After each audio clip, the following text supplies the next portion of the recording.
नमस्कार दोस्तों, एक बार फिर से स्वागत है आपका अपने YouTube चैनल NRP व्लॉग्स में। दोस्तों, आज की सीरीज़ में हम डिस्कस करेंगे कि एक हाईटेक पोल्ट्री फार्म किस तरीके से वर्क करता है। दोस्तों, लास्ट वीडियो में मैंने डिस्कस किया था कि एक मुर्गी जो होती है वो किस तरीके से उसका दाना बनता है, किस तरीके से वो अंडा चेन के थ्रू जाता है। और आज की इस वीडियो में हम डिस्कस करेंगे कि जो पोल्ट्री फार्म के अंदर की प्रोसेस होती है वो किस तरीके से करते हैं। अगर आपने उनकी फॉर्मुलेशन, उनका दाना किस तरीके से बनता है वो वीडियो नहीं देखी है तो उसका लिंक मैंने आई बटन में दे दिया, आप वहाँ से देख सकते हैं। तो चलिए अब आपको दिखाता हूँ कि एक हाईटेक पोल्ट्री फार्म किस तरीके से वर्क करता है। दोस्तों, ये आपको अपनी स्क्रीन पर दिख रहा होगा कि 3 शेड हैं। ये बिल्कुल हाईटेक पोल्ट्री फार्म है। ये करीबन 2 एकड़ की इसकी लंबाई है और ये इसकी लेंथ है, आप देख सकते हैं। इसके अंतर्गत एक शेड में लगभग 5 लाख से अधिक मुर्गियाँ आ जाती हैं, 5 से 6 लाख के बीच।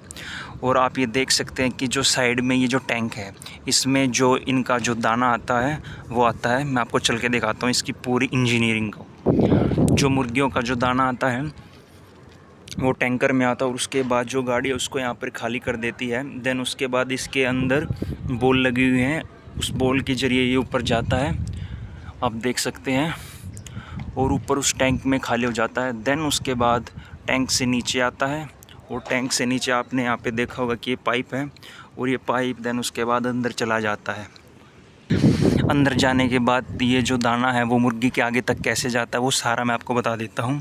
और एक बात और मैं आपको बता देता हूँ कि ये जो शेड है, आपको ये जो इसका मेन गेट है और ये यहाँ से जो बाहर की तरफ ये टीन निकली हुई है, ये होता है इनका कूलर, यानी कि इसके अंदर पानी भरा जाता है और फिर वो बाद में जो पंखे वो चलते हैं तो कूलर का काम करते हैं। मैं आपको एक बार अंदर चल के दिखा देता हूँ। ये मैं यहाँ पे शेड के अंदर आ गया हूँ।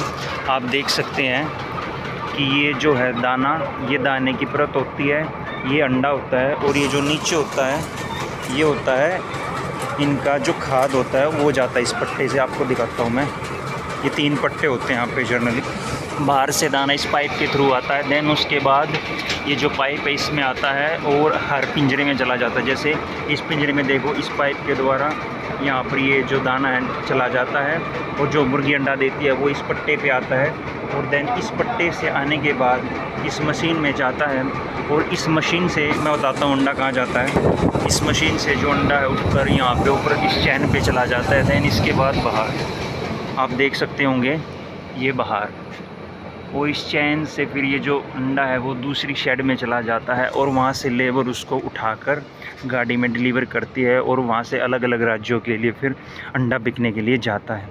तो आपने जो ये 3 पट्टे होते हैं उसमें से 2 का वर्क देख लिया कि किस तरीके से दाना है जो मुर्गियों के सामने जाता है और अंडा किस तरीके से इन चैन के थ्रू चला जाता है और बिकने के लिए जाता है।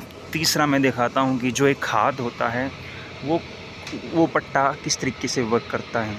तो अभी फ़िलहाल मैं, आप देख सकते हो, मैं यहाँ पर हूँ इसकी जो शेड है उसके स्टार्टिंग पॉइंट पे। अब मैं वहाँ पर जाऊँगा उसके एंड पॉइंट में जहाँ पर खाद निकलता है।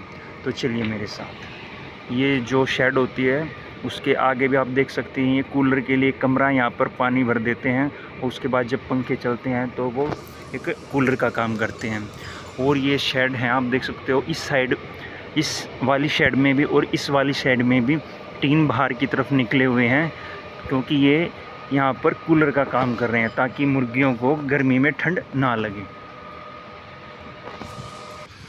मैं शेड की बाहर की तरफ से आ रहा हूँ। अगर आप उसकी अंदर की तरफ से आएंगे तो इसको कवर करने में आपको लगभग 4 मिनट लग जाएंगी, क्योंकि वहाँ अंदर रास्ता भी थोड़ा सा संकरा होता है। आप देख सकते हैं बहुत ही लंबी है और करीबन 5 से 6 लाख मुर्गी तक रख सकती है।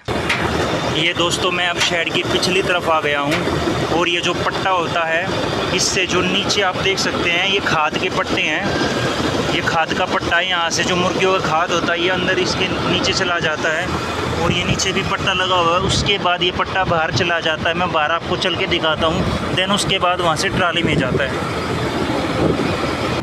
बाहर से अंदर से ये जो खाद है यहाँ पे इस पट्टे पे आता है। देन उसके बाद इस पट्टे से फिर ये सीधा यहाँ पर चला जाता है और वहाँ पर ट्राली लग जाती है और वहाँ से वो ट्राली के अंदर खाद चला जाता है। देन उसके बाद उसको खाली जगह पे छोड़ दिया जाता है।